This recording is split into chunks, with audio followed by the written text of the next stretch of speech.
Hello students, তোমাদের এই ছোট্ট চ্যানেল কম্পোজ স্টাডিতে তোমাদের স্বাগত জানাই। আশা করছি তোমরা সকলেই ভালো রয়েছো এবং তোমাদের প্রিপারেশন ঠিকঠাক চলছে। তোমরা যারা যারা এএনএম জিএনএম 2024-এর জন্য প্রিপারেশন করে রয়েছো, তোমাদের জন্য এই কম্পোজ স্টাডি ইউটিউব চ্যানেলেই জীবন বিজ্ঞানের অধ্যায়ভিত্তিক অতি গুরুত্বপূর্ণ প্রশ্ন নিয়ে আলোচনা করা হচ্ছে। ইতিমধ্যে আমরা অনেকগুলো টপিক নিয়ে আলোচনা করেছি। তারপর তোমাদের রিকোয়েস্টে আজকে আমরা যে টপিকটি করব সেই টপিকটি হলো রেচন। তোমরা অনেকেই বলেছো এই রেচন পদার্থের চ্যাপ্টারটি নিয়ে, টপিকটি নিয়ে একটি ভিডিও বানানোর জন্য। দেখো, ভিডিও চলে এসেছে। আমরা এখানে 30 থেকে 35টি প্রশ্ন দেখব, সাথে থাকবে কিছু পিওআইকিউ।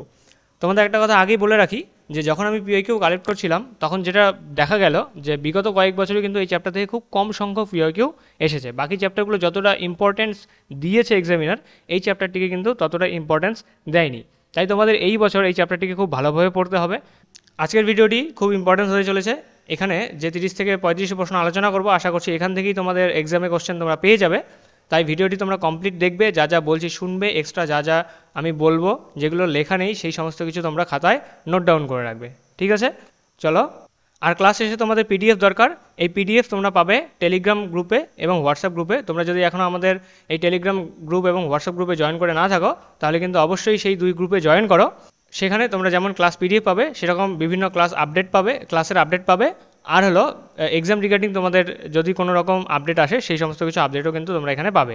আর যদি তোমাদের কোনো রকম কোশ্চেন থাকে, কোনো রকম ডাউট থাকে, তাহলে তোমরা টেলিগ্রামের ডিসকাশন গ্রুপ আর হোয়াটসঅ্যাপ গ্রুপে সেই সমস্ত কিছু ডাউট বা কোশ্চেন তোমরা সেখানে পোস্ট করতে পারো। তোমাদের সব ডাউট এবং কোশ্চেন সলভ করে দেওয়া হবে। ঠিক আছে, আশা করছি তোমরা এই দুই গ্রুপে জয়েন করবে। এই দুই গ্রুপের লিঙ্ক কিন্তু ডেসক্রিপশনে দেওয়া রয়েছে। তাহলে চলো আর কথা না বাড়িয়ে আমরা আজকের প্রশ্ন দেখি কী আছে। দেখো, 1 নম্বর প্রশ্নে বলেছে যে নিচের কোনটি জীবের নাইট্রোজেন ঘটিত পদার্থ নয়, রেচন পদার্থ নয়। ঠিক আছে, নিচে 4টি অপশন দেওয়া আছে, ইউরিয়া, অ্যামোনিয়া, রজন আর উপক্ষার। এই 4টির মধ্যে কোনটিতে নাইট্রোজেন পাওয়া যাবে না, এটাই আমাদের কোশ্চেনে বলেছে। ঠিক আছে, দেখো রাইট আনসার এখানে হয়ে যাবে আমাদের অপশন নাম্বার সি, রজন। ঠিক আছে, রজনে নাইট্রোজেন থাকবে না। ইউরিয়ায় নাইট্রোজেন আছে, কারণ ইউরিয়ার সংকেত হলো NH2CONH2, অ্যামোনিয়া হলো NH3, আর উপক্ষার হলো নাইট্রোজেন ঘটিত রেচন পদার্থ। ঠিক আছে, দেখো নেক্সট স্লাইডে বলে দেওয়া রয়েছে যে ইউরিয়া হলো NH2CONH2 আর অ্যামোনিয়া হলো NH3। রজনে কিন্তু কোনো নাইট্রোজেন থাকে না। নেক্সট 2 নম্বর প্রশ্ন বলেছে নিম্নলিখিত কোন উপক্ষারটি তামাক গাছ থেকে পাওয়া যাবে। তামাক গাছ থেকে কোন উপক্ষার পাওয়া যাবে? অপশন দেওয়া আছে মরফিন, রেসারপিন, নিকোটিন নাকি কুইনাইন। খুব ইজি কোশ্চেন। তামাক গাছ শোনার সাথে সাথেই তোমরা হয়তো আনসার করে দিয়েছ। একদম ঠিক, আনসার হবে অপশন নাম্বার সি, নিকোটিন। ঠিক আছে, তামাক গাছ থেকে নিকোটিন নামক উপক্ষারটি পাওয়া যায়।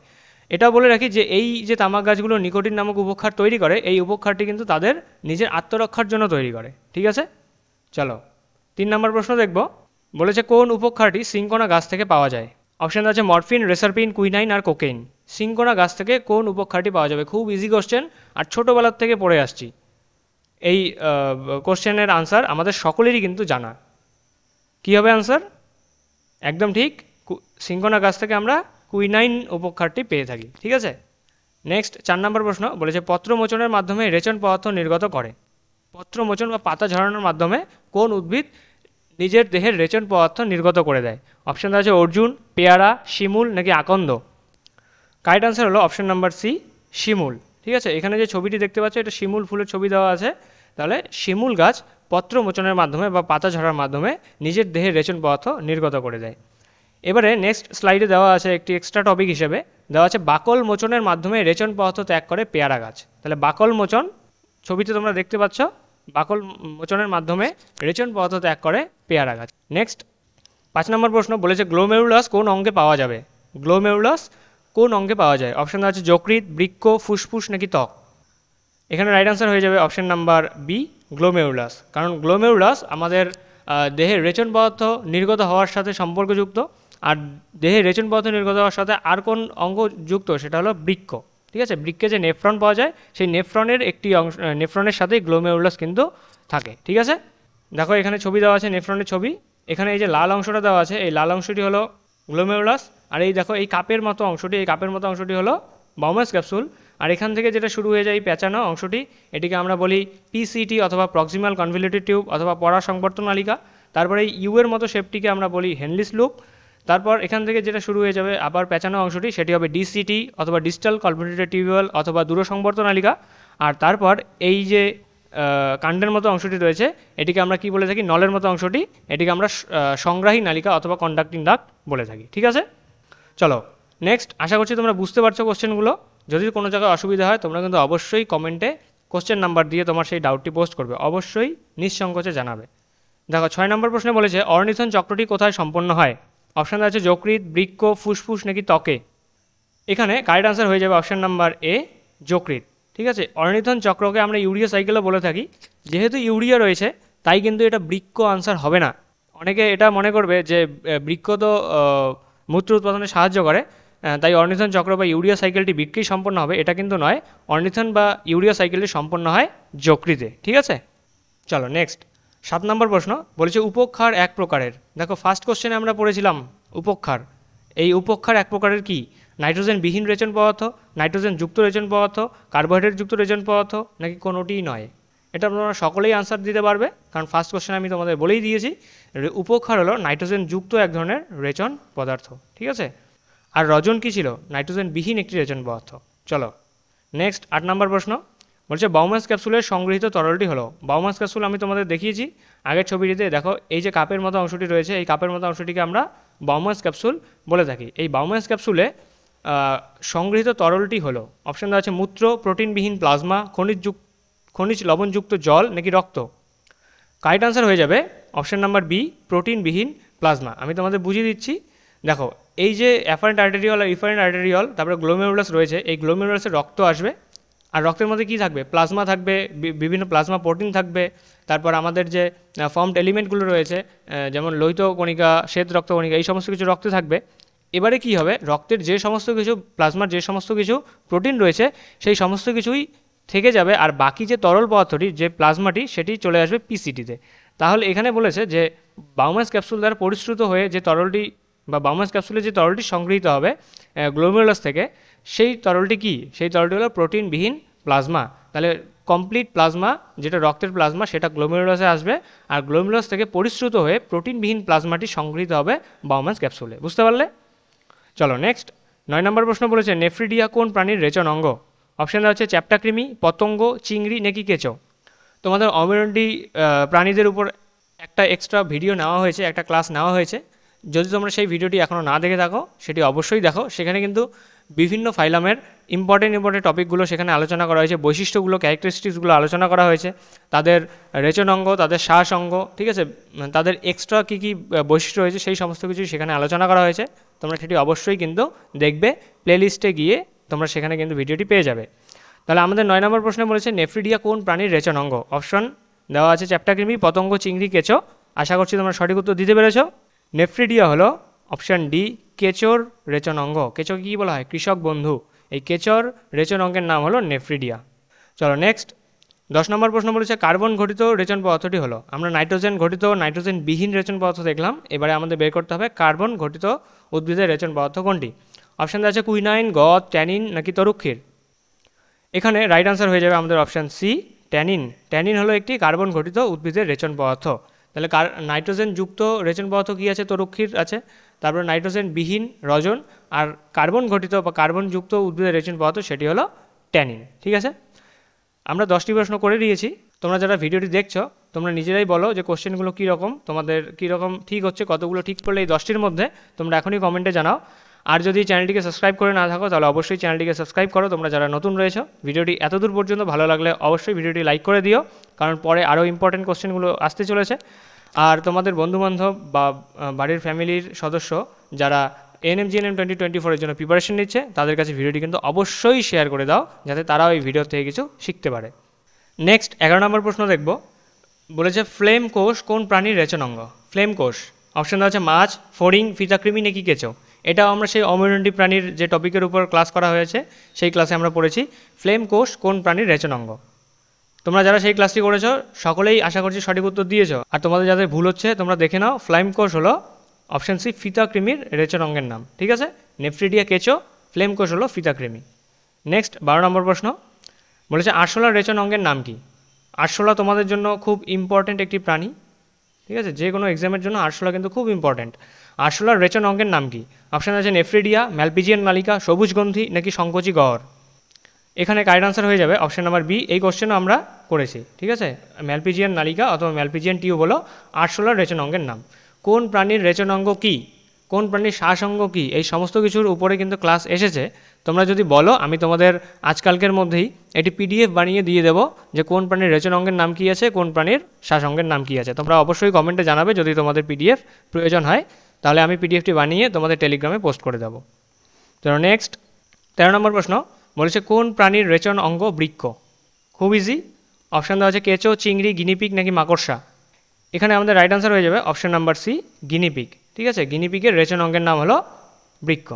নেক্সট 14 নম্বর প্রশ্ন বলেছে নিচের কোনটি প্রোটিন বিপাকের ফলে উৎপন্ন হবে।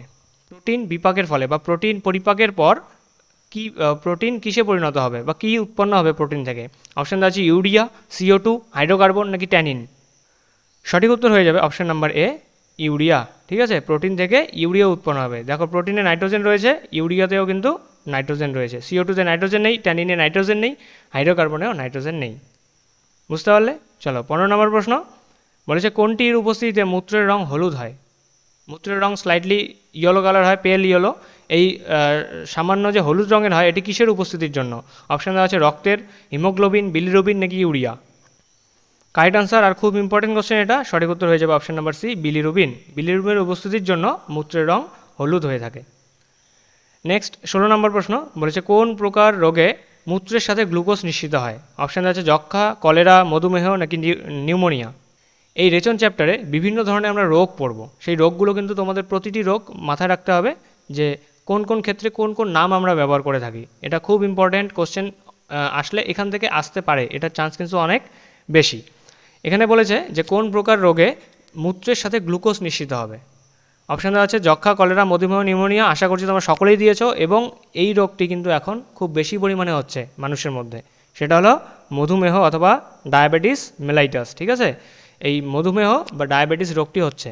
ঠিক আছে, এছাড়াও এই রোগটি কিসের অভাবে হয়ে থাকে, কোন হরমোনের অভাবে হয়ে থাকে দেখি বলো তোমরা। হরমোনের উপরেও কিন্তু ক্লাস হয়ে গিয়েছে, সেখানে কিন্তু এই কোশ্চেন হয়েছে। এটা তোমাদের হোমওয়ার্ক থাকলেও তোমরা অবশ্যই কমেন্টে জানাবে যে কোন হরমোনের অভাবে মধুমেহ রোগ হয়ে থাকে। ঠিক আছে, চলো 17 নম্বর প্রশ্ন দেখব। বলেছে নিচের কোনটি রক্তচাপ কমানোর জন্য ব্যবহৃত হয়। খুব ইম্পর্ট্যান্ট, নিচের কোন উপক্ষারটি রক্তচাপ কমানোর জন্য ব্যবহৃত হয়। অপশান দেওয়া আছে নিকোটিন, রেসারপিন, কুইনাইন নাকি মরফিন। এখানে কারেক্ট আনসার হয়ে যাবে অপশান নাম্বার বি, রেসারপিন। ঠিক আছে, এই রেসারপিন নামক উপক্ষারটি সর্পগন্ধা গাছ থেকে আমরা পাই, আর এই রেসারপিন রক্তচাপ কমানোর জন্য ব্যবহৃত হয়। সব ইজি কোশ্চেন তোমাদের জানার মধ্যেই রয়েছে। আর তোমরা কিন্তু যদি অন্যান্য এক্সামের প্রিপারেশন নিয়ে থাকো তাহলে জেনারেল নলেজে কিন্তু এই ধরনের প্রশ্ন খুব পাওয়া যায় সায়েন্সের পার্ট থেকে। ঠিক আছে, চলো নেক্সট 18 নম্বর প্রশ্ন বলছে কোন অঙ্গটি থেকে এরিথ্রোপোয়েটিন ও রেনিন নিঃসৃত হয়। এরিথ্রোপোয়েটিন এবং রেনিন নামক দুই হরমোন নিঃসৃত হবে কোন অঙ্গ থেকে। অপশান আছে চর্ম, বৃক্ক, ত্বক নাকি অন্ত্র। Correct answer option number B, বৃক্ক। ঠিক আছে, বা কিডনির থেকে এরিথ্রোপোয়েটিন ও রেনিন এই দুই ধরনের হরমোন নিঃসৃত হবে, যেখানে এরিথ্রোপোয়েটিন এরিথ্রোপোয়েসিসে সাহায্য করবে। এরিথ্রোপোয়েসিস কি? এরিথ্রোপোয়েসিস হলো আরবিসি অথবা রেড ব্লাড সেল অথবা লোহিত কণিকার ফর্মেশন বা তৈরি হওয়ার যে পদ্ধতি, সেই পদ্ধতিকে আমরা এরিথ্রোপোয়েসিস বলে থাকি। নেক্সট স্লাইডে বলে দেওয়া রয়েছে যে এরিথ্রোপোয়েটিন এরিথ্রোপোয়েসিসে সাহায্য করে। ঠিক আছে, চলো নেক্সট 19 নম্বর প্রশ্ন বলেছে মানুষের প্রতিটি বৃক্কে নেফ্রনের সংখ্যা কত। মানুষের দুটি বৃক্ক রয়েছে, এক একটি বৃক্কে নেফ্রনের সংখ্যা কত। অপশান আছে 5 লক্ষ, 10 লক্ষ, 15 লক্ষ নাকি 20 লক্ষ। এখানে কারেক্ট আনসার হয়ে যাবে অপশান নাম্বার বি, 10 লক্ষ। ঠিক আছে, 10 লক্ষ অথবা 1 মিলিয়ন। মানুষের এক একটি বৃক্কে 1 মিলিয়ন অথবা 10 লক্ষ নেফ্রন রয়েছে, তাহলে দুটি বৃক্কে কত হয়ে যাবে, 2 মিলিয়ন অথবা 20 লক্ষ। ঠিক আছে, চলো 20 নম্বর প্রশ্ন বলেছে প্রতি মিনিটে গ্লোমেরুলাস কর্তৃক পরিশ্রুত তরলের পরিমাণ কত। গ্লোমেরুলাস আমি তোমাদের দেখালাম যে গ্লোমেরুলাস থেকে কীভাবে প্রোটিনবিহীন প্লাজমা সংগৃহীত হয়। সেই যে গ্লোমেরুলাস রয়েছে সেই গ্লোমেরুলাসে প্রতি মিনিটে কত পরিমাণ তরল পরিশ্রুত হয়। অপশান দেওয়া আছে 120 মিলিলিটার, 100 মিলিলিটার, 50 মিলিলিটার নাকি 110 মিলিলিটার। তোমাদের রাইট আনসার হয়ে যাবে অপশান এ, প্রতি মিনিটে 120 মিলিলিটার তরল পরিশ্রুত হয়। ঠিক আছে, এটা তোমাদের 1 ঘন্টা হিসেবে আসতে পারে, 1 দিন হিসেবে আসতে পারে। তোমরা সেটাকে কিন্তু সেই হিসেবে তোমাদের যে টাইম দেওয়া থাকবে সেই টাইম হিসেবে 120 সাথে মাল্টিপ্লাই করে নিয়ে তোমাদের আনসার বের করতে হবে। ঠিক আছে, তোমরা যারা যারা আজকে প্রথম এই চ্যানেলের ক্লাস দেখছো তোমরা অবশ্যই চ্যানেলটিকে সাবস্ক্রাইব করবে, আর পুরোনো লেকচারগুলো কিন্তু অবশ্যই তোমরা অ্যাটেন্ড করবে, কারণ সেখানে বিভিন্ন টপিকের উপর বিভিন্ন ইম্পর্ট্যান্ট কোশ্চেন নিয়ে আলোচনা করা হয়েছে। ঠিক আছে, যদি তোমাদের ভিডিওটি এখনও ভালো লেগে থাকে তাহলে অবশ্যই ভিডিওকে লাইক করে দেবে, ভিডিওটিকে কিন্তু অবশ্যই শেয়ার করে কমেন্টে তোমার মতামত অবশ্যই জানাবে। ঠিক আছে, চলো নেক্সট কোশ্চেন দেখি। নেক্সট কোশ্চেন 21 নম্বর প্রশ্ন বলেছে মানুষের মূত্রের গড় পিএইচ কত? মানুষের মূত্রের গড় পিএইচ অপশান দেওয়া আছে 4, 6, 9 নাকি 3। মানুষের মূত্র স্লাইডলি অ্যাসিডিক হয়, ঠিক আছে, অল্প খানিক আংশিক কী হবে, অ্যাসিড প্রকৃতির হবে বা আম্লিক হবে। দেখো সাধারণ পিএইচ স্কেলে আমরা 7কে ধরে রাখি প্রশম, 7-এর থেকে যদি বেশি হয় তাহলে ক্ষারীয়, 7-এর থেকে যদি কম হয় তাকে আমরা বলি আম্লিক। মানুষের মূত্র স্লাইডলি অ্যাসিডিক বা খানিক আম্লিক প্রকৃতির হয়, ঠিক আছে, তাহলে আমাদের রাইট আনসার হয়ে যাবে এখানে 6। মানুষের মূত্রের গড় পিএইচ হলো 6, ঠিক আছে। 4 বেশি আম্লিক হয়ে যাবে সেটা না, 9 তো ক্ষারীয়, 3 কিন্তু অত্যাধিক আম্লিক হয়ে যাবে। স্লাইডলি অ্যাসিডিক স্বল্পখানিক আম্লিক প্রকৃতির হয় মানুষের মূত্র। নেক্সট 22 নম্বর প্রশ্ন বলছে নেফ্রনের কোন অংশ দিয়ে গৃহীত জলের সর্বাধিক পুনঃশোষণ ঘটে? নেফ্রনের অনেকগুলো অংশ রয়েছে, কি কি পড়লাম, বাউমাস ক্যাপসুল, তারপর পিসিটি, হেনলিস লুপ, ডিসিটি, সিটি, ঠিক আছে, এই সমস্ত কিছু পড়লাম। এই বিভিন্ন অংশগুলোর মধ্যে কোন অংশ দিয়ে গৃহীত জলের সর্বাধিক পুনঃশোষণ ঘটবে? অপশান দেওয়া আছে নিকটবর্তী সংবর্ত নালিকা, গ্লোমেরুলাস, হেনলির লুপ নাকি দূর সংবর্ত নালিকা। এখানে রাইট আনসার হয়ে যাবে অপশান নাম্বার ডি, নিকটবর্তী সংবর্ত নালিকা। এই সংবর্ত নালিকাতেই সবথেকে বেশি পরিমাণ রিঅ্যাবজর্পশন হয়ে থাকে, ঠিক আছে, কোনো কিছু রিঅ্যাবজর্পশন সবথেকে বেশি পরিমাণ হয়ে থাকে পিসিটিতে অথবা নিকটবর্তী সংবর্ত নালিকায়। নেক্সট 23 নম্বর প্রশ্ন বলছে কোন রেচন পদার্থটি সবচেয়ে বিষাক্ত? Amino acid, uric acid, urea, ammonia, এই 4টি রেচন পদার্থ হিসেবে কাজ করে। এই 4টির মধ্যে কোন রেচন পদার্থটি সবথেকে বেশি বিষাক্ত হয়? রাইট আনসার হয়ে যাবে অপশান নাম্বার ডি, অ্যামোনিয়া।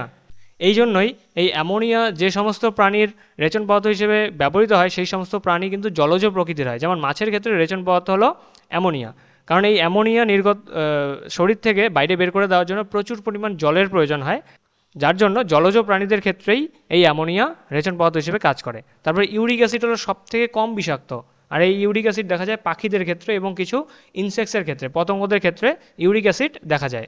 আর ইউরিয়া ব্যাং মানুষের ক্ষেত্রে ইউরিয়া দেখা যাবে, ঠিক আছে, স্তন্যপায়ী প্রাণীদের ক্ষেত্রে ইউরিয়া রেচন পদার্থ হিসেবে দেখা যায়। চলো নেক্সট 24 নম্বর প্রশ্ন বলেছে মূত্রে আরবিসি পাওয়া গেলে তাকে কি বলা হয়?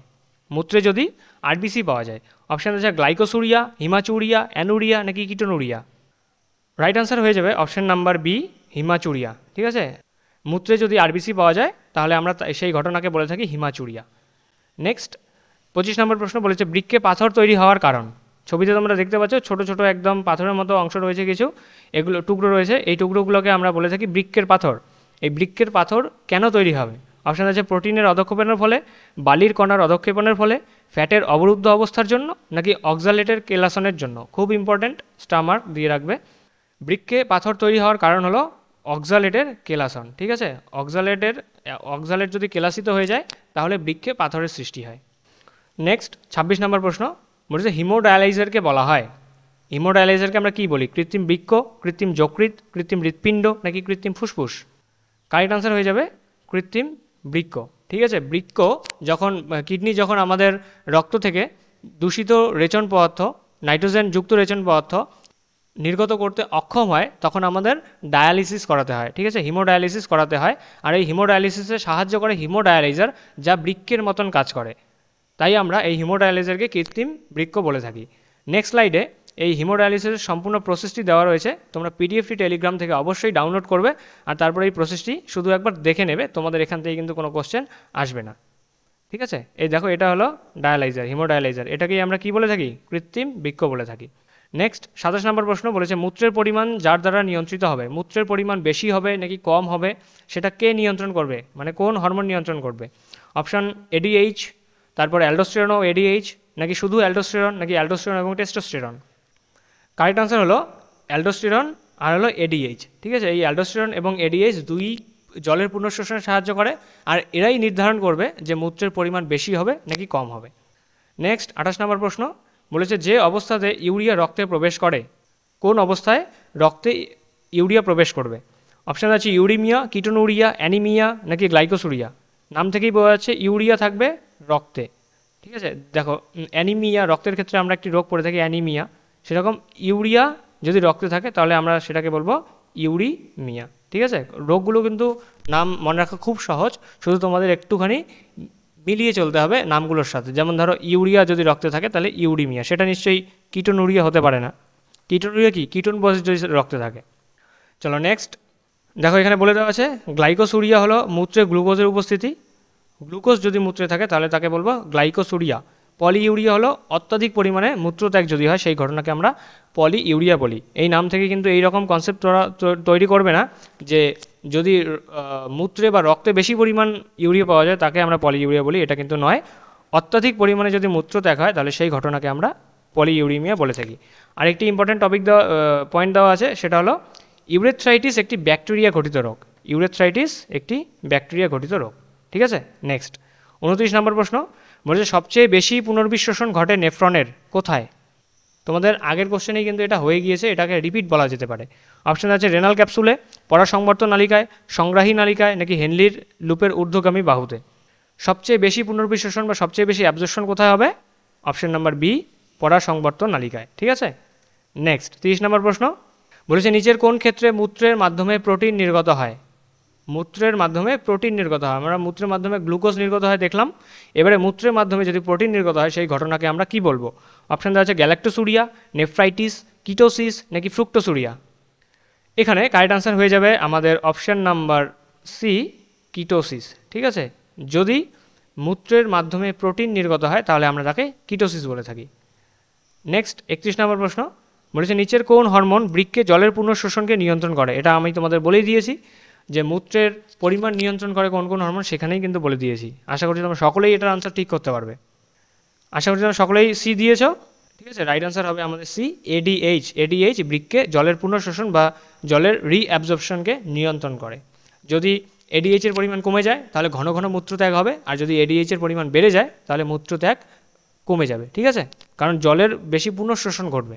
চলো নেক্সট 32 নম্বর প্রশ্ন বলছে যখন বৃক্ক মূত্র উৎপাদনে অক্ষম হয় তখন তাকে বলা হয়। বৃক্কে মূত্র উৎপাদন হয়, আর এই বৃক্ক যখন মূত্র উৎপাদনে অক্ষম হবে তখন সেই ঘটনাকে আমরা কি বলবো? অপশান আছে হিমাচুরিয়া, ক্রিয়েটিনিন, অ্যানুরিয়া, নাকি কিটোনুরিয়া। রাইট আনসার হয়ে যাবে অপশান নাম্বার সি, অ্যানুরিয়া। ঠিক আছে, অ্যানুরিয়া হলো এমন একটি অবস্থা যখন বৃক্ক মূত্র উৎপাদনে অক্ষম হয়ে যায়। নেক্সট দেখো এখানে বলে দেওয়া আছে সিস্টিসিস হলো মূত্রনালীর প্রদাহ। মূত্রনালীর মধ্যে যদি ব্যথা সৃষ্টি হয় তাহলে তাকে আমরা সিস্টিসিস বলবো। নেফ্রাইটিস হলো বৃক্কের প্রদাহ, বৃক্কে যদি ব্যথা সৃষ্টি হয় তাহলে সেই ঘটনাকে আমরা নেফ্রাইটিস বলবো। আর ডাইসুরিয়া হলো যন্ত্রণাদায়ক মূত্রত্যাগ, মূত্রত্যাগের সময় যদি যন্ত্রণা হয় তাহলে সেই ঘটনাকে আমরা ডাইসুরিয়া বলে থাকি। নেক্সট দেখো 33 নম্বর প্রশ্ন, আর এখান থেকে আমাদের পিওয়াইকিউ শুরু।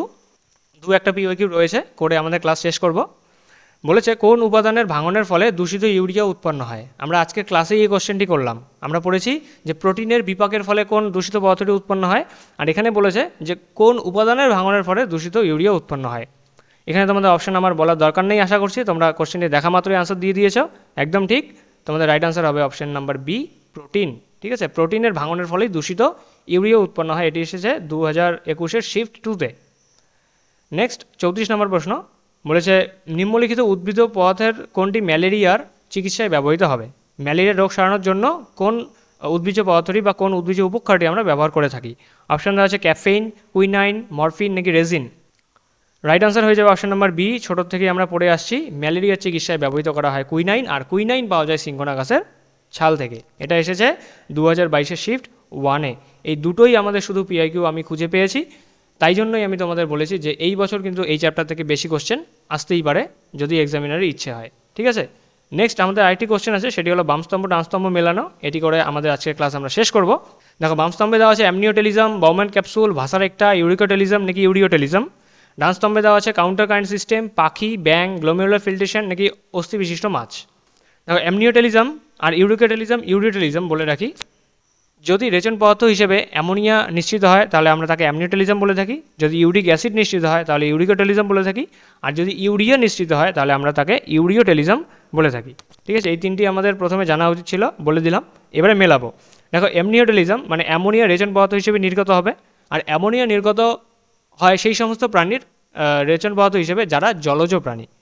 এখানে জলজ প্রাণীকে ব্যাং হতে পারে, অস্থিবিশিষ্ট মাছ হতে পারে, কিন্তু এখানে ব্যাং হবে না, অ্যামনিওটেলিজম দেখা যাবে অস্থিবিশিষ্ট মাছেদের ক্ষেত্রে। বাউম্যানস ক্যাপসুল কী করে? বাউম্যানস ক্যাপসুল হলো গ্লোমেরুলার ফিল্ট্রেশনে সাহায্য করে। গ্লোমেরুলাস থেকে ফিল্ট্রেশন যে তরল সেই পদার্থ বাউম্যানস ক্যাপসুলে এসে সঞ্চিত হয়, সংগৃহীত হয়। এটা আমরা পড়লাম। ভাসারেক্টা, এটা তোমাদের জন্য নতুন, এটা বলে রাখি, ভাসারেক্টা কাউন্টার কারেন্ট মেকানিজমে সাহায্য করে। ঠিক আছে, আমাদের দেহের যে অসমোটিক ব্যালেন্স রয়েছে সেই ব্যালেন্স মেনটেন করার জন্য কাউন্টার কারেন্ট সিস্টেম নামে একটি সিস্টেম চলে, যেখানে ভাষার একটা সাহায্য করে হেনলিস লুপ, ভাষার একটা এবং হেনলিস লুপ এই দুই সাহায্য করে, ঠিক আছে। তারপর নেক্সট হলো ইউরিকোটেলিজম, মানে ইউরিক অ্যাসিড হিসেবে রেচন পদার্থ নির্গত হবে। এটা দেখা যাবে পাখিদের ক্ষেত্রে এবং কিছু ইনসেক্টসের ক্ষেত্রে, এটাও তো আমাদের বলে দিয়েছি। শেষে থাকলো ইউরিকোটেলিজম, আর আমাদের একটি অপশনই বাকি রয়েছে, সেটি হলো ব্যাং। ব্যাঙের ক্ষেত্রে রেচন পদার্থ হিসেবে ইউরিয়া নিঃসৃত হয়। তাহলে দেখো এর সাথে 5, এর সাথে 5, আমাদের বি আর সি হচ্ছে না আনসার। এর সাথে 5, বির সাথে দেওয়া আছে 4, বির সাথে 4, বির সাথে 4, বির সাথে 4, আচ্ছা এখানে দেওয়া আছে। তারপর সির সাথে দেওয়া আছে 1, সির সাথে 1, এটা ভুল। সির সাথে এখানে 3 দেওয়া আছে, তাহলে আমাদের রাইট আনসার হয়ে যাচ্ছে কি অপশন নাম্বার এ, ঠিক আছে। বুঝতে পারলে এতদূর পর্যন্ত যতগুলো কোশ্চেন হয়েছে সব প্রশ্নগুলো কিন্তু খুব ইম্পর্টেন্ট আর খুব সোজা কোশ্চেন ছিল। তোমরা অবশ্যই কমেন্টে জানাবে যে তোমাদের কীরকম লাগলো, ঠিক আছে। যদি ভিডিওটি ভালো লেগে থাকে তাহলে অবশ্যই কিন্তু ভিডিওটিকে লাইক করে দেবে। আর এরপরে তোমাদের কোন কোন চ্যাপ্টারের উপর কোন কোন টপিকের ওপর, ঠিক আছে, নির্দিষ্ট করে যদি তোমাদের কোনো টপিকের ওপর ক্লাস দরকার হয় সেটা তোমরা অবশ্যই কমেন্টে জানাবে, অথবা আমাদের হোয়াটসঅ্যাপ গ্রুপ, টেলিগ্রাম গ্রুপে সেখানে জানাবে। সত্তর সেই টপিকের উপর কিন্তু ক্লাস চলে আসবে, ঠিক আছে। আজকের ভিডিও এই পর্যন্তই। তোমরা এখন কি করবে, ডেসক্রিপশনে দেওয়া টেলিগ্রাম লিঙ্কে গিয়ে টেলিগ্রাম গ্রুপে যাবে, সেখানে জয়েন বাটনে প্রেস করে এই ক্লাসের পিডিএফটি ডাউনলোড করবে, কমপ্লিট পিডিএফটি পড়বে। তারপর শেষে একটি স্লাইড আসবে যে কানেক্ট উইথ আস, ঠিক আছে। এখানে আমাদের সমস্ত গ্রুপ এবং চ্যানেলের লিঙ্ক দেওয়া রয়েছে।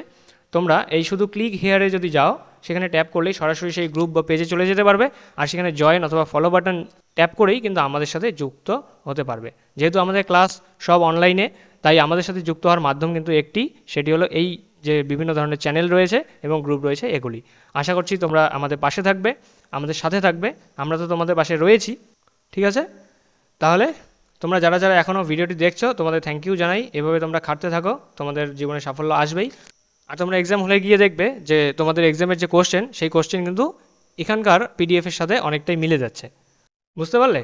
ভিডিও শেষ করার আগে আরেকবার বলে দিচ্ছি, তোমরা যদি চ্যানেলটিকে সাবস্ক্রাইব করে না থাকো তাহলে অবশ্যই এখনই সাবস্ক্রাইব করো। শুধু সেই লাল বাটনটিতে ট্যাপ করো, আর যে ঘন্টির মতো আইকনটি রয়েছে সেটাকে ট্যাপ করে নোটিফিকেশন অল করে রাখো, কারণ এখন থেকে তোমাদের জন্য কিন্তু ডেইলি কোশ্চেন সিরিজ আসছে। বিভিন্ন সাবজেক্টের উপরে আসছে, ম্যাথের উপরে আসবে, জিকের উপরে আসবে, ফিজিক্যাল সায়েন্সের উপরে আসবে, ঠিক আছে। ইতিমধ্যে আমরা ফিজিক্যাল সায়েন্সের 2টো ক্লাস আলোচনা করেছি, 2টো চ্যাপ্টার। তাহলে দেখা হচ্ছে জীবনবিজ্ঞানের আরেকটি ইম্পর্টেন্ট টপিকের উপর ইম্পর্টেন্ট কোশ্চেন নিয়ে। ততদিনের জন্য বাই।